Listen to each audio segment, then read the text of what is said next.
This is an Audio Wool original.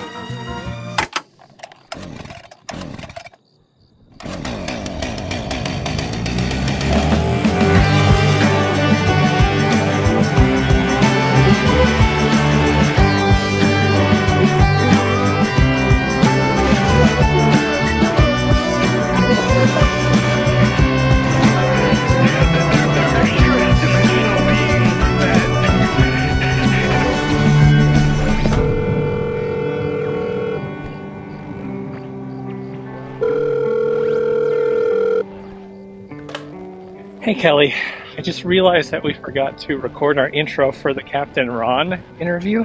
I'm out on a run right now, sorry. I don't know if you can hear me. I thought I answered the phone. Maybe I didn't answer the phone. Wait, can you really not hear me? Yeah, I can hear you. I didn't know if you could hear me because I said hello, and then I was like, oh, maybe he can't hear me. And that it's recording right now, so this would be what would be the intro. That's why it said this call will be recorded. Why are you confusing me so badly? I just don't know. God. I just don't know why you can't go with the flow ever. No, okay, you need to understand. I am trying to find the spot by the side of the road right now, driving a fucking rental car that I'm not supposed to be driving by myself because Sam's blisters are too bad from his fancy shoes. So I'm literally like in the fog in northern New Hampshire on some fucking highway, lost, trying to find the Betty and Barney Hill Memorial in the fucking dark. Are you sure you're not losing time? That you didn't drive into some sort of mist-like situation? I don't know. Fucking could be. No clue. Absolutely no clue. How was that talk with Ron, though? I love talking to Ron. Ron was great. I told Sam Sam was really excited because I guess I expected Ron to be a bit more of like a, hook, line, and sinker believer, but he's much more, I wouldn't call him a skeptic because I feel like that goes along with like negative connotations these days, but he's... it's not. It's never been negative. It's totally fine. He's energetically curious, but he's not... I don't know, he's discerning. All right, my heart rate's dropping back down. Tell folks a little bit about who Ron is, what he's doing. My brights are on. God damn it, my brights are on. I'll turn the brights off. Okay. Captain Ron, he's the new owner of Contact in the Desert. Captain Ron is the character that was played by Kurt Russell. Okay, skip that. In the 90s. Oh, okay. Captain Ron owns Contact in the Desert. He and his business partner bought it a couple of years ago from the people who founded it. And it really is a labor of love, and we can relate to that because that's very much what Frightday is for us. It sounds like a community of folks that really enjoy getting together and get to experience something there that they really don't get to experience other places in the world. And we are so psyched to be a part of it, and Captain Ron really set the tone for us. And if people are still interested in attending, the promo code FRIGHT10 still works at contactinthedesert.com, and we'd love to see them there. We would love to see any and all of you there, as long as I make it there. I am a little nervous right now. Yeah, you might just disappear, and this could be the last words that anyone... I'm close. Okay, I'm close to the White Mountains. If anybody is like, where's Kelly? Somebody come find me in the White Mountains, all right? Wonderful. Here's Kelly's conversation with Captain Ron. For sure. And we're just, I kind of want to start at the top because a lot of our listeners aren't going to be super familiar with your background. And of course, I've listened to a lot of your stuff and know enough that I could fill in some blanks, but I'm sure they'd much rather hear it from you. So, Captain Ron, before we do anything else, I have to ask, where does the captain come from?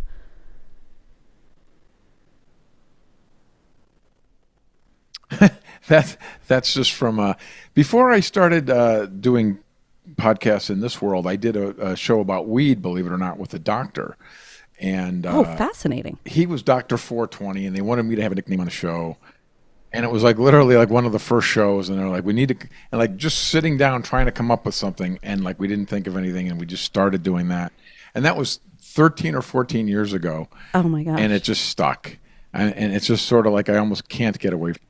Because once I started doing Truth Be Told and these other shows, it's just like that's kind of how people know me. And I'll even call some speakers up. Hey, it's Ron Janix, and they're like, "It's Captain Ron." Oh, Captain, yeah, right, yeah. So. And how many jokes do you get about Kurt Russell? Does that happen all the time, or is that a little bit more rare? No, it doesn't. I mean, obviously, I think that people know that's what it's from, but Okay. Well, I think it's great. Is what it is. It's funny, when we started doing this podcast, I don't have my last name necessarily linked to it because I have like a whole nother world that I try to exist in. As you know, that never really works to keep things separate. But so I've gone by Captain Kelly for years just for the hell of it as well. So No way, yeah. really? Yep. So kindred spirits that way, at least. Both completely unsanctioned captains. Yeah, so, my understanding, you've been involved with Contact in the Desert for a very long time, but your role changed quite a bit a couple of years ago. So if you can tell our listeners a little bit about what you experienced, in your early years attending and being a part of it as a speaker, and then what inspired you to take this huge jump into owning it and running the whole thing. Well, I first actually saw a flyer, like a regular flyer, paper flyer on the floor one day. I don't even remember where I saw it, but I did see this flyer on the floor, and it had all these amazing names in it that I was interested in, like Whitley Strieber and Van Danigan and all these guys. And I was like, what is this? And I was thinking to myself, this is something I need to go to. It's like the fact that I found this piece of paper, like it was on the floor, and I thought, well, that's almost a sign right there that I saw this. I'm not a guy that picks paper off the floor, and I saw it, and I was like, this is just incredible. And so I went by myself, like in 2014. Oh, wow. Something like that. I went by myself. I went out to the desert. Because, Contact in the Desert used to actually be in the desert. Yeah, it was actually like Burning Man. It was just like Burning Man. Yeah. That's exactly the example I use. It was in Joshua Tree State Park, where all the Joshua trees are. That's kind of like our logo and our image. And it was actually in that desert. And I went out there, and it was just an amazing time in my life. Like I was just, you'd walk around, and there's like these paths, like hiking trails almost. And you'd have to go quite a ways to the next little building where the next speaker was. And I'd be walking, and it's 110, of course. Yeah. And I'm walking through the desert, and I'm like looking at the program or whatever, and I'd start talking to somebody next to me. And then I'd look up, and I'd realize that was Nick Pope that I was just talking to. God. And I didn't even dawn on me because we're just two guys walking through the desert, Yeah. And then I got an opportunity to meet a lot of speakers. And it was just an incredible experience for me. And then luckily I got to know the previous owners that created this whole thing. And they brought me in as a host. And so I don't think I ever hosted in the desert, but when they moved from the desert to, I think it was 2018 or 17 that they moved to Renaissance as a hotel resort, that's where I started hosting and doing things with the event.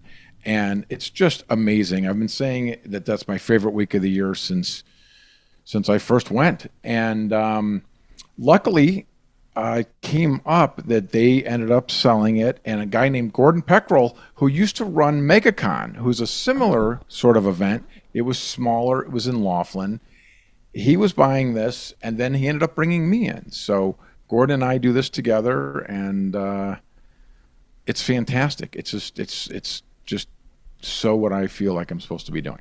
Well, it's funny you say favorite week of the year. This will be our first year going, but that's what I've heard on repeat from everyone. It's almost like they're programmed to say that. I know they aren't, but it's such an authentically amazing experience for everyone. It feels like that is the resounding theme that we just hear over I and said over. that before I had any involvement with it, just like as a person that went by himself. It's my favorite week of the year because it's amazing. There's just so many things. It's very unique. It's not like a normal conference. There's so many opportunities and so many different people there, and there's just so much going on. Like it just feels like you're part of something. It's really, really uniquely fun. Well, and I was chatting with Jamie the other day. By the way, she's amazing. She's been so great to work with. She is. Oh yeah, don't lose her. She's great. But she was talking about just the vibe of the speakers are very happy to be there because people aren't like weird and like approaching them in awkward ways like they may get in other places. And people are happy to be there. And like you said, feel like they're a part of something that's important. Just a very summer camp, everybody belongs vibe. So very excited. Yeah, very much so. And yeah, the speakers don't get assaulted because they're used to it. And there's 60 great speakers there. So it's not like there's this one rock star that you got to. So it is a good place for speakers to come because they do get a chance to interact with people, but they're not bombarded. It's in a good way, and it's a very communal community because, this is kind of a niche audience, the UFO community, which is kind of basically what our audience, is mainly. So, we're all in this. We've all have an interest in one way or another. So even if you're not a speaker, what's funny is a lot of speakers come that aren't speaking this year. Oh, that's cool. People are like, oh, hey, I didn't know you guys had that guy. I said, well, we don't. He just wants to be part here. of it too, and it's just fun, and a lot of the attendees. The unique thing about our event is that I've gone to other conferences where it's held at like a casino or it's held at a big thing, and it's a little part of that. You got to kind of figure out, oh, that guy's got a badge, let's talk to him. Yeah, this whole giant hotel is all us the whole time. So anywhere you see anybody, you can talk to them. They're interested in this. They're part of the community somehow. So you never know who you'll talk to. And it's fun to talk to, attendees from all over the world. We had people from Belgium last year, people from China. It's really kind of cool. Well, and how cool to build that kind of a community. I know, just looking a little bit at some of your history and what you've done with the notion of community surrounding this. I didn't know until recently the amazing platform you created during COVID for people to kind of continue to have at least a simulated version of this kind of experience, getting together and sharing common ideas. That was literally to try to create contact in the desert during COVID. When we couldn't do it, yeah. We came up with this thing called the observation deck, and it just like you would at Contact in the Desert, you had to walk between buildings with these little cartoon avatars, and you'd go building to building to see different speakers talk, just like Contact in the Desert. And we held like different little events in there. Richard Dolan would come in and he'd just do an hour of Ask Me Anything. And then he'd make his avatar look just like him, and it was hilarious. And then you'd see one, and you'd be like, I know, that's got to be Danny Sheehan. And sure enough, it was Danny Sheehan. And it really was a fun little thing. And it just the technology is very expensive, and I couldn't continue it. But it was a very cool, fun little diversion. But it just shows my love for Contact, that we just wanted to kind of create the same kind of thing. And that was before, again, like I was barely involved. I was just hosting and things. And then, so that was 2020 during COVID. And then obviously in 23, we took over. Yeah, I mean, it's interesting too, because our podcast, we do kind of two different general themes. We do high strangeness related stuff, and we do horror movies. So we've got kind of two niche audiences that, we'll go to conferences for. And more often we go to the horror movie conferences, which are a blast. Like they're kind of like what you're describing. They're so much fun. But my partner's very into horror movies.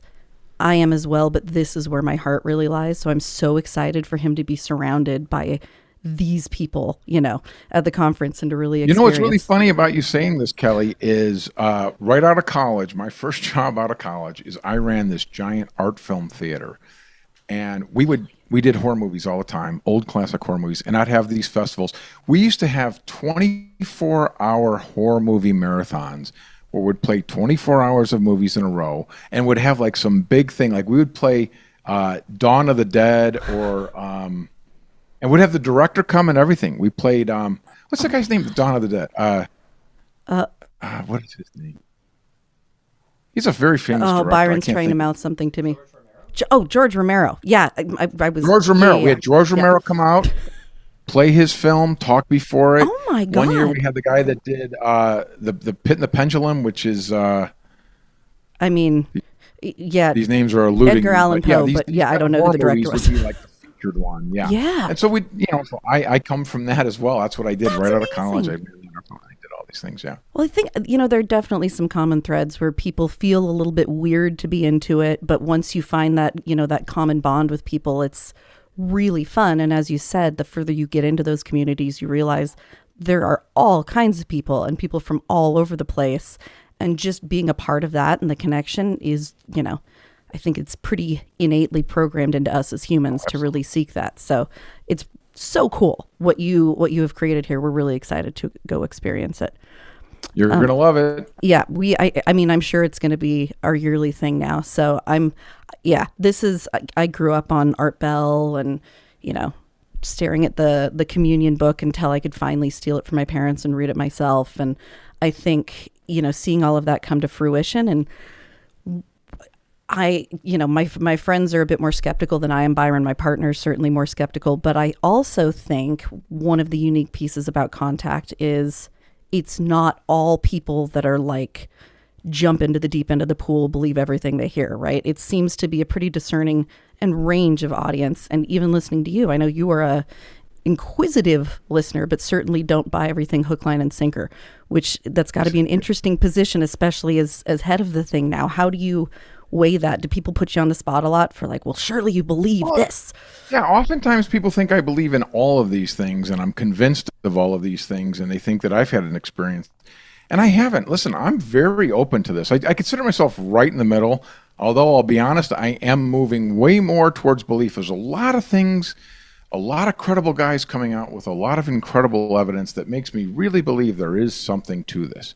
Yeah. I don't know what that is, but there is something to this. And I do have things that happen to me, like synchronicities that are so profound I can't even believe it. Yeah. So I am there, but I am very much the as they say, open-minded skeptic almost, so that's my personal lane, and my podcast Beyond Contact is sort of that lane. Yeah. Very much so. Contact's a little bit more broad. We talk about a lot more different topics, and there are certainly people more devoted, certainly, but we do try to bring in people that maybe lean slightly more scientific, slightly more academic, slightly more let's get to the bottom of what's going on in the government kind of a thing, than some of the extreme positions in this world. Now, it doesn't mean they're not true or real, just that might be a bridge too far, some of these things. There are countless things, as you can imagine. Yeah. Well, and I think, to be able to see a range of it, you can kind of dip your toe in the water of some of it and then go listen to Avi Loeb's talk and kind of tether yourself back to something a little more solid. And that's well put. Very well done, Kelly. Yes, that's exactly right. You can hear some things that are pretty outlandish. Even the Jake Barber thing that we saw on TV. I was just on with Bryce a few minutes ago. Oh, wow. And we were talking about Jake Barber, and I was going along fine with that. And then when he got to the psionics thing and he said that, people are controlling the ships, I'm like, okay, well now you're a little too far for me. Right. It's too much of a jump. That's a I'm step like, too I might far. get I believe there. that you probably picked up the craft. I believe you moved the craft. Then you're sitting around the campfire and you're controlling the ships. For me personally, a bridge too far. But let's go to Contact. Let's talk about it. Let's see the evidence. Let's see how many people agree with this. I'm open to it. But for me, like, that's sort of like, oh, okay, wait a minute, wait. Right. You had me that we're picking up the retrieval, but now you're driving them. Right. Well, and I felt so bad for he and Ross with that, the 45-minute edit of that interview, how it was such a different impression than like the 3-hour-long version of it. And I get it. I mean, that's what you've got to do for TV. But like, I felt like I was getting jerked around with the 45-minute version. And I was like, this seems insane. Then I watched the 3-hour version. I'm like, okay, it's still a big leap, but it followed a lot more logically. I'm like, I can see at least where they're going with it. So I know they caught a lot of crap for that. That was tough. I was surprised that they left that in, because that's I would leave that in if you're at Contact in the desert and people that are open to this type of thing. Sure. But the whole idea of that is to reach a mainstream audience, people that aren't familiar with this topic. Yeah. So to me, I was surprised that they left that in, because that's a bridge. It was not very normie friendly. Yeah, it was a little overwhelming. But I mean, I think it's interesting even to see that stuff like that is getting traction, and somebody's going to give something like that the green light to air. It definitely shows we're moving in some way. You remind me a bit. My husband is very much the same way. He is like, I've done this stuff for years. Like, we literally have old Art Bell reruns playing in the background at our house. Like, that's what my daughters have grown up to. So, but it's all very tongue in cheek for him. He's never really bought into any of it. Finally, I feel like when I really dug deep and we were reading all the books on Roswell, he finally started to come around. I was like, okay, there's got to be something to this. Like, there are too many people. There's too much here for it to be nothing. So what was it for you? I'm glad you pointed to that, because that is what I often cite as a good place to go. If you read the stuff by Don Schmidt and Tom Carey and that, the stuff on Roswell, there's so much there, Yeah. it's hard to not believe there's not something to this. I think Yeah. that's what really got me hooked. I don't like to use it because it's kind of a cliche and it's so well known. But the reality is, 90% of the people just know the bare surface of yeah. it. But if you really dig in, it's very compelling. There's so many different elements that fit that narrative. Yeah, absolutely. And I think most people that actually have the time to dig a little bit further with it will find something. And, you know, it's nice because it's older. And unfortunately, we're now in this era where the older stuff seems to hold so much more value because it was so much harder to fake a lot of these things. You know, if we can tell they were printed or photographed or anything, 40 plus years ago, it just has such a higher level of believability on it, which is a huge, looking at that. And as you keep bringing new people into the conference, what are the things you guys look for to really make sure you've got that range and to suss out, okay, these people, this may be a little bit too far, or wow, this is a different perspective. I'm sure you have to say no to a lot of people. How do you guys decide what to include and what not to include? The hardest part is, we have a whole committee. We all go down to Gordon's place in Mexico and we sit around and we go through all the ideas and what's the theme. We typically have a theme. We had conscious contact last year. This year's kind of the event horizon, some of the things that we're on the cusp of. And so it's kind of more based on that. And then something I never thought about when I got involved in this, the hardest part, to be honest, of this entire thing is not having a speaker back. Listen, you're awesome. I own every book you've written. Right. I sell you to everybody, but I can't do the show the same every year, or it's the same thing every year. So we've got to mix it up. That's very hard to tell people, and then I think they feel slighted, or that maybe we don't like them, or whatever. That's not the case at all. It's just a matter of we want to keep this fresh. Who's got the new book? Who's got new things? And we love to get cutting edge new things. Like, we're so excited about Diane Hennessy Powell and the telepathy tapes. Yeah. That is a brand new whole area that's brand new to me. First time I ever heard of that was 6 months ago or 8 months ago. Yeah. Great. Let's see if this is real. Let's see what's here. Where's this headed? So we try to stay on top of that thing and keep this current. We don't want to become stagnant. We want to kind of keep cutting edge stuff and new things. And yes, you could still even bring Don Schmidt back because not everybody knows Roswell, and maybe they're new. They can learn it. But you got to mix that in with, we try to have a good mix of, really well-known people and other good researchers that aren't as well-known to expose people to that. And then the same thing with the topics, we kind of want to mix it up. So it's you just kind of try to find a balance. Yeah, it's interesting. The telepathy tapes, I feel like, that's definitely one of the places where my two lives have started to cross this year. I go pick up the kids from school, and the moms at pickup are all talking about the telepathy tapes. I'm like, wow, it's gotten out there into corners that I don't think have ever even considered things like that, which is pretty cool. I would imagine it's probably going to draw some people to the conference too that wouldn't have otherwise shown up maybe and kind of exposed. I hope so. Yeah. I feel like it's, to be perfectly honest, Kelly, when they first mentioned it to me, I was like, no, that's ridiculous. Too far for us. Yep. And then they're like, well, wait, this is who does it. This is how she does it. This is what's going on. Before the telepathy tapes was even this big famous entity, or at least I didn't know that. Right. When they brought it to me, and I was like, yeah, okay, this is right up our alley, because she's an academic. She's looking at this scientifically, and there does seem to be something legitimately here. We've heard of these cases where there was a little boy in the UK who was 9 years old, and he went to the eye doctor with his mother, but he was born blind, this little boy. Oh. And the mother was sitting there waiting to see the doctor, and she was looking at the eye chart across, and the boy read all the letters perfectly out loud. Now, wow, what's happening here? Yeah. Is he sharing a consciousness? Is he reading her mind because she sees it and says E, or does he see it through her eyes? What's happening? Whatever, something's happening, and that's really exciting to me, and I think that's a really cool thing worth exploring. And how telepathy also, by coincidence, is a big part of the alien experience. People oftentimes say the encounters they had, it was all telepathic. And that's always how it is. So that fits right in. So it's really a good fit for us. Well, it is interesting too, even with the Skywatcher stuff emerging at the same time where, I mean, it's not telepathy, but such mentally charged, energetically charged. How is this happening? And, you know, the theme definitely seems to be there's a hell of a lot our brains can do that we are not understanding yet, and all of these cool ways to explore it there. So that'll, yeah. Ellie, there seems to be a new thing too, that there is, as much as I was like taken back by the psionics thing when he said that, there seems to be lately, even this, did you see that interview recently with Harold Malmstrom, who passed away on Yeah, he and his daughter. Yeah, and Jesse's going to be there. I'm so excited to talk to him Jesse's about that coming. interview. Yeah.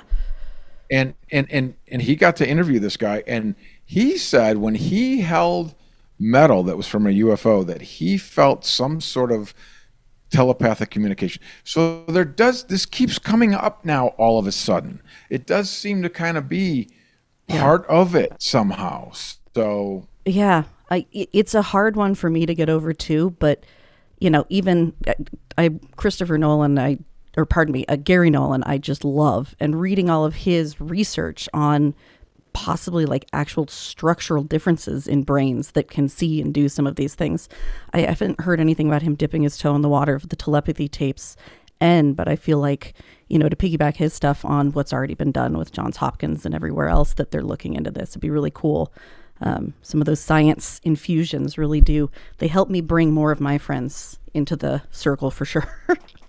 No doubt about it. Same here. Absolutely. Yeah. Absolutely. And I always feel that way myself. I feel like I've read and dove into this so deeply that I'm convinced that there's something here going on that's beyond the 3D Newtonian stuff. So Yeah. I feel like my little mission is to get people outside. Preaching to the choir doesn't do anything for me, and hearing stuff I already know doesn't do anything for me. Right. So I want to bring in something new. I never heard of telepathy tapes. Come in and tell me about that. And I want to bring in people that don't know anything about this. Look, there is something here. You're missing something. Right. That's how I feel. Yeah, part of the human experience. And I think it also, you know, not to sound too cheesy, but I feel like there's so much that's divisive all around us and so many reasons to be opposed in all of these different ways. And to come together, you know, if you can get somebody like Avi Loeb to be on the list at the same place that the Crystal Skull is being shown, like there's something pretty cool happening in terms of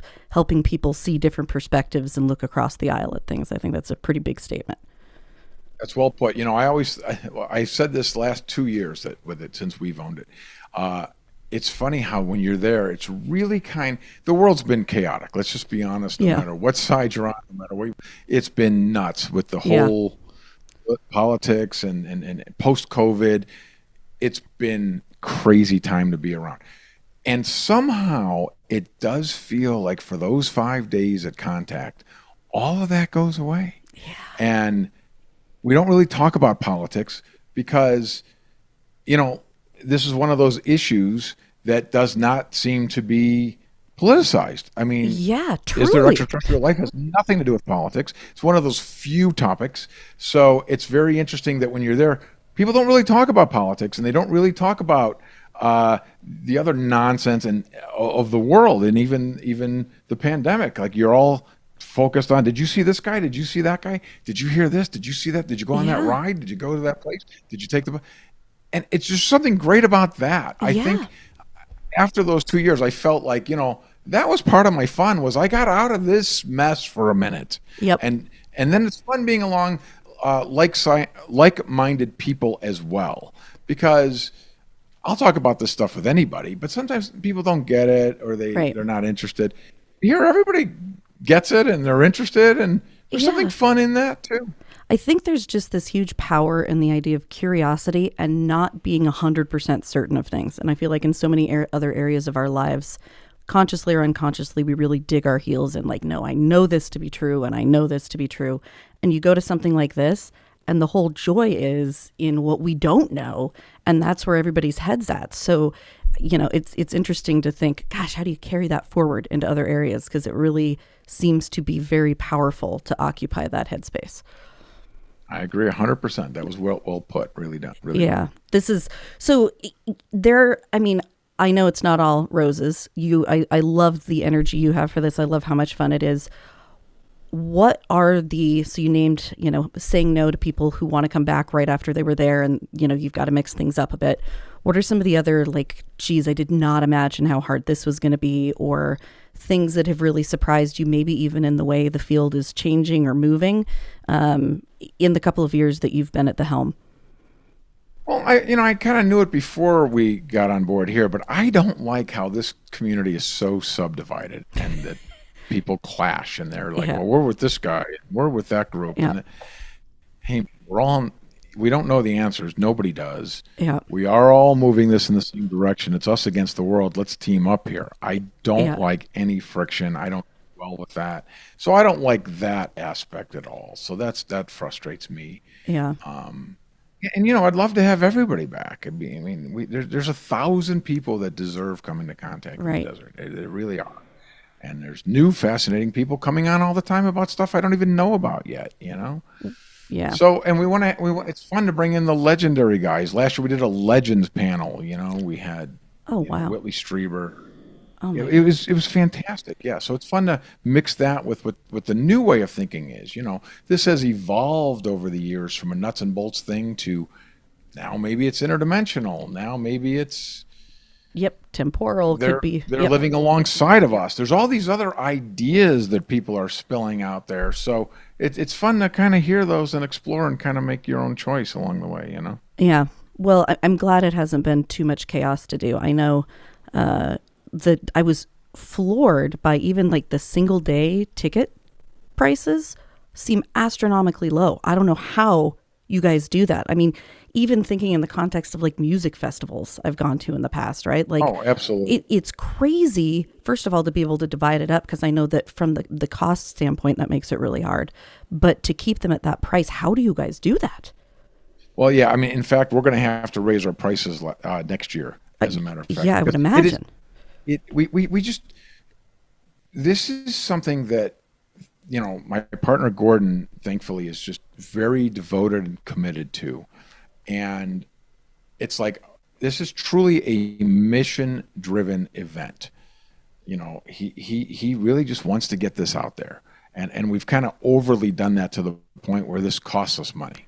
Yeah, I was thinking it had to. Yeah, it does. So we're going to have to adjust that a little bit.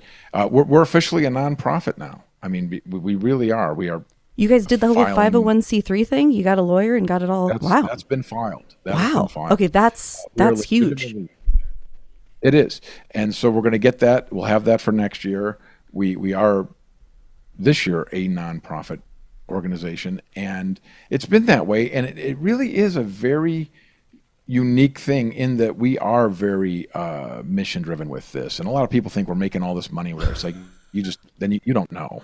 I don't know how you can do basic math. Music venues cost. You see what these little conferences cost that have 3 speakers and nothing, and they're $500, $600, $700, $800. Yeah. Listen, this doesn't work that way. So yeah. We just keep our head down, do this with integrity, and try to get the mission out there and get this word out so other people are interested and look at this topic and see that there's more to it. That's sort of the whole thing.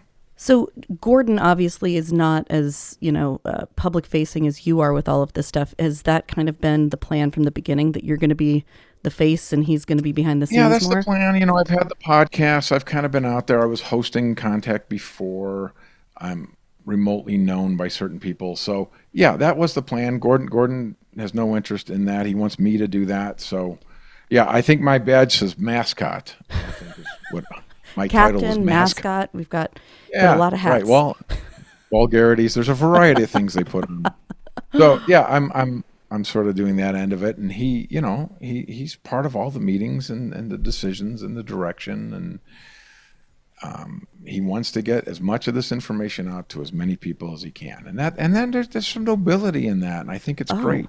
Yeah, no, absolutely. There's a historical preservation element of that too that I think is really huge. You probably can't say a ton because you don't want to speak for someone else, but what got him involved? What got him turned on to this before because I know you said he ran another conference smaller that was kind of similar to this, and what's his origin story? His origin story, we just recorded him saying this yesterday. Whitley Strieber's book was the thing that got him really hooked. And he's a reader, so he began really reading and taking a deep dive into this subject.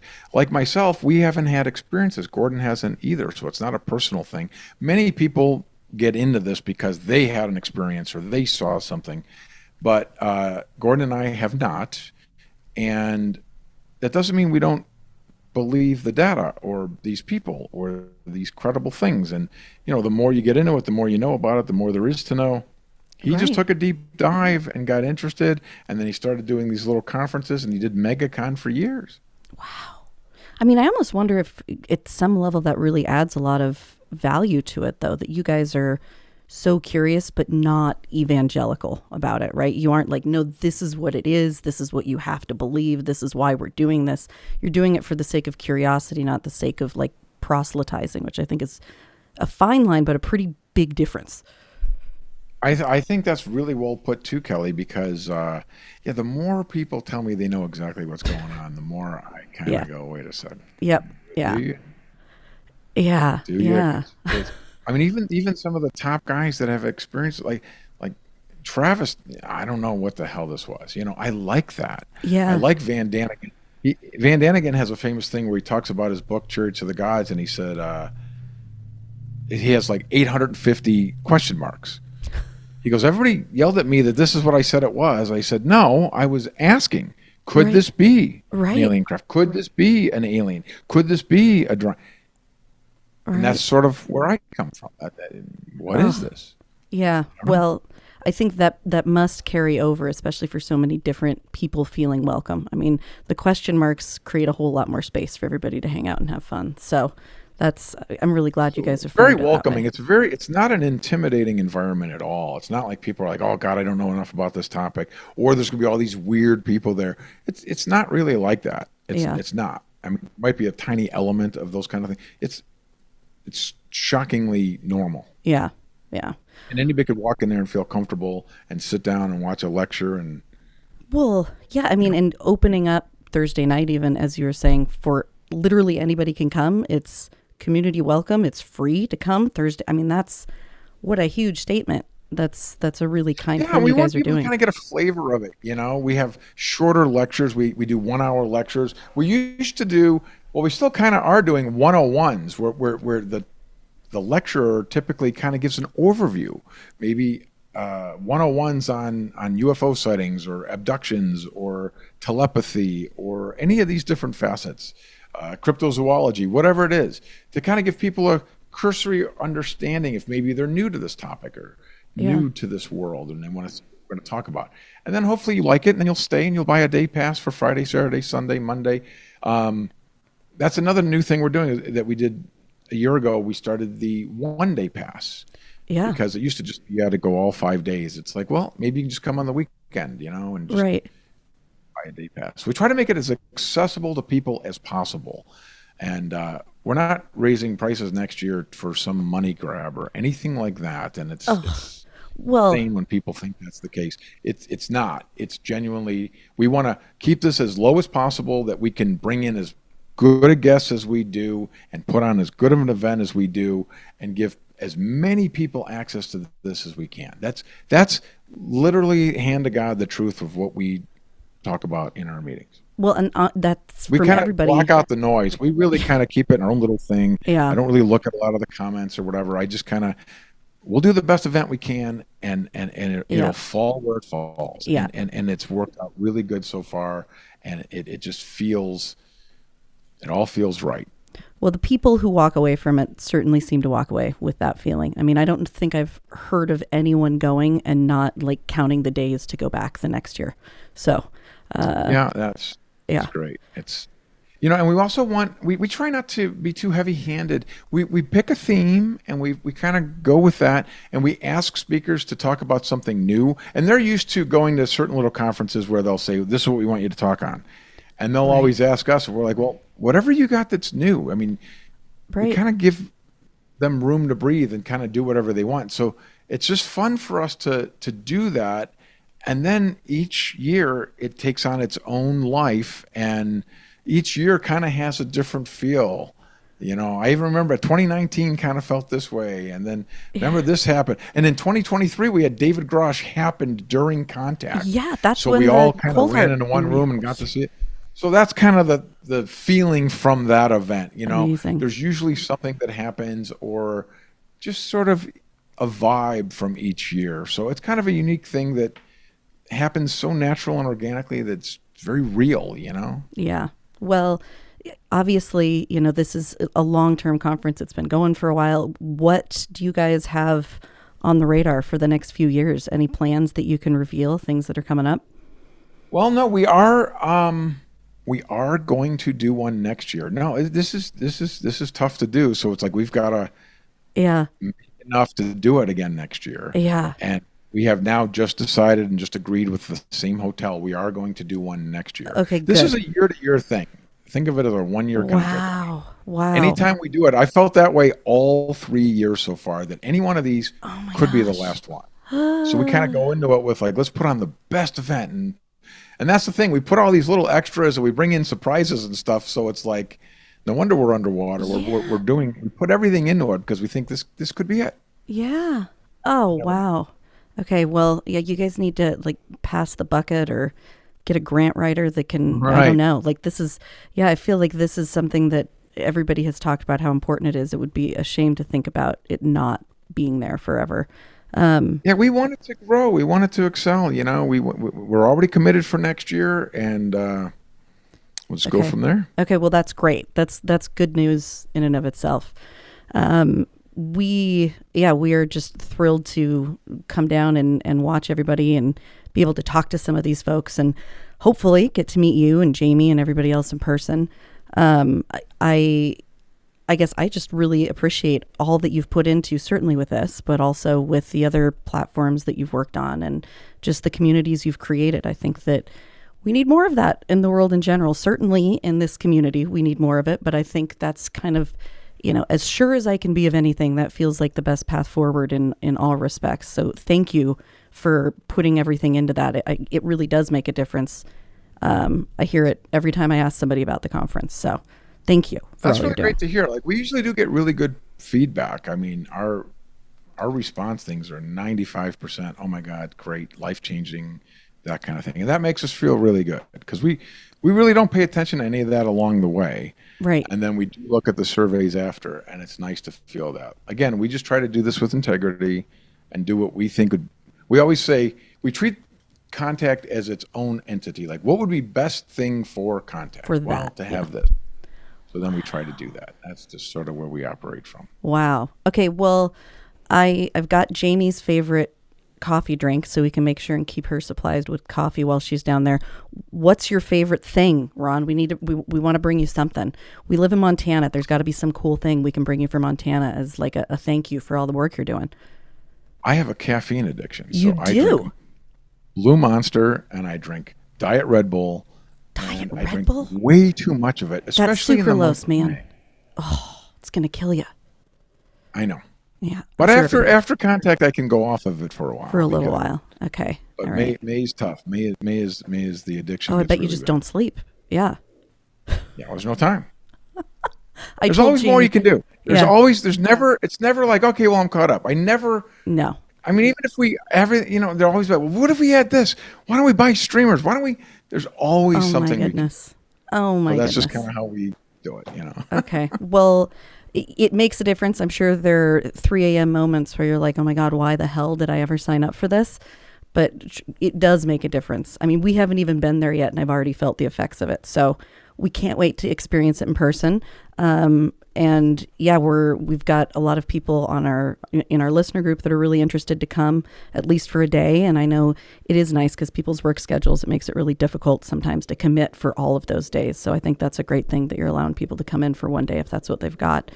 And We love it. If you can come for a day, come for a day. It's worth to experience that. And then maybe next year, make sure you plan to go for the whole 5 days. Yeah. Because a lot of people, also, they don't get their head around this. It's amazing how even people we've brought in as speakers or podcasters or whatever, they're like, yeah, and they're kind of hesitant. They don't really know. And then they go once and then they're like, I gotcha. Yeah. I know what this is. And then they're on board and then they run with it. Yeah. So that's kind of.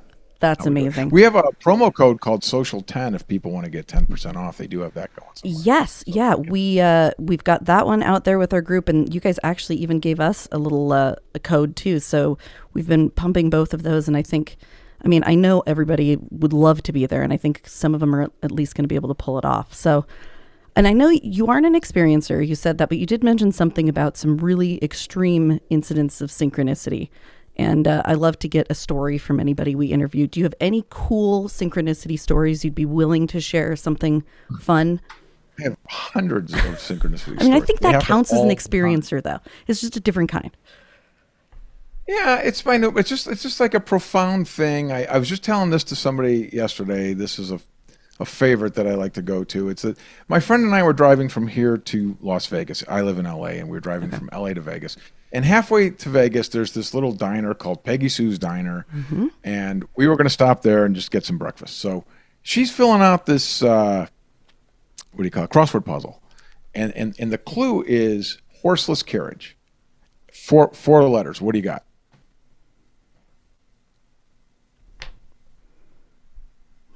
Nothing.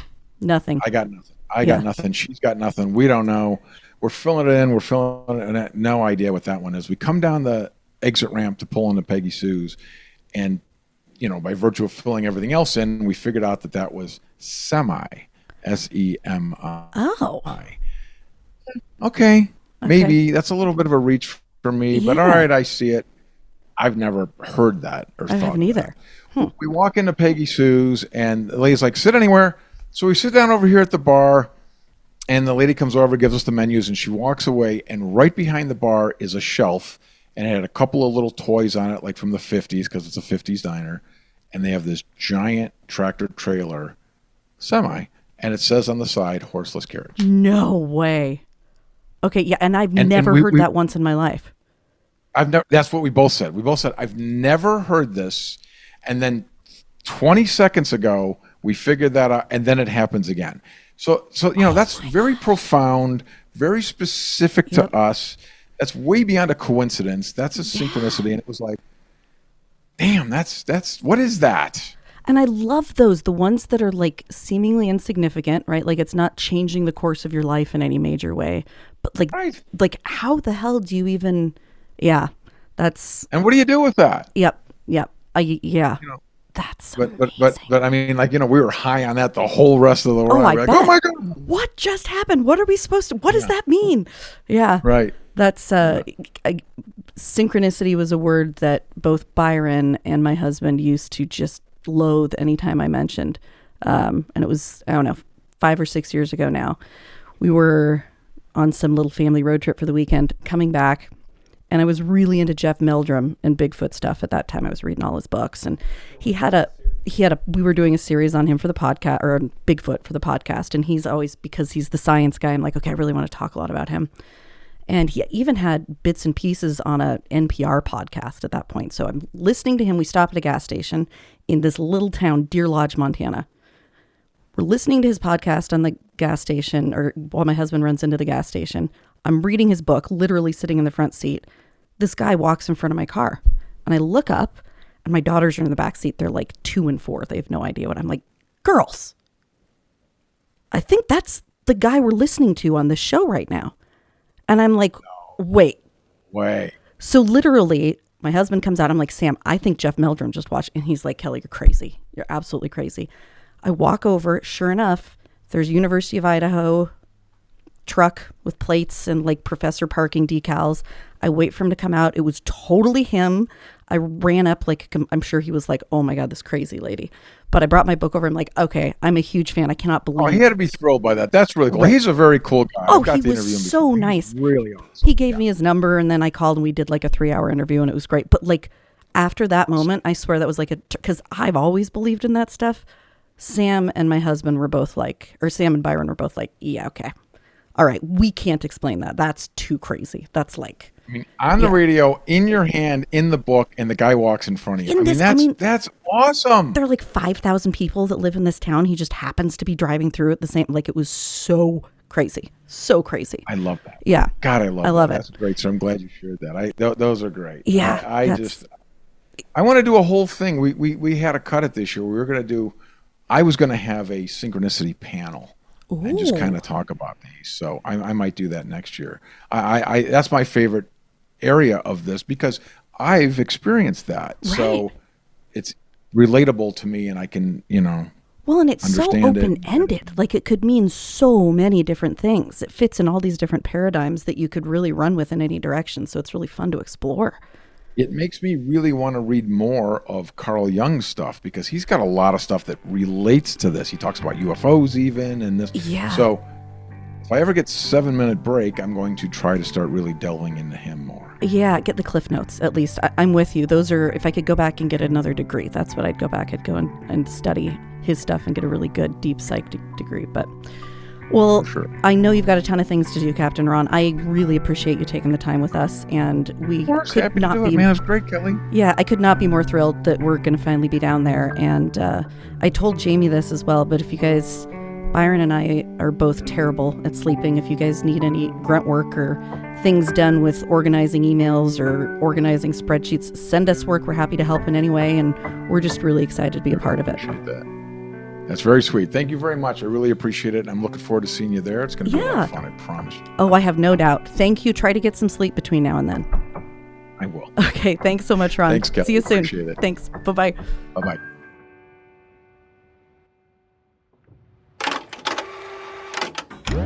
You've been listening to an Audio Wool original, produced by Byron McCoy. Theme music is provided by Yawns. For more programs like this, visit audiowool.co.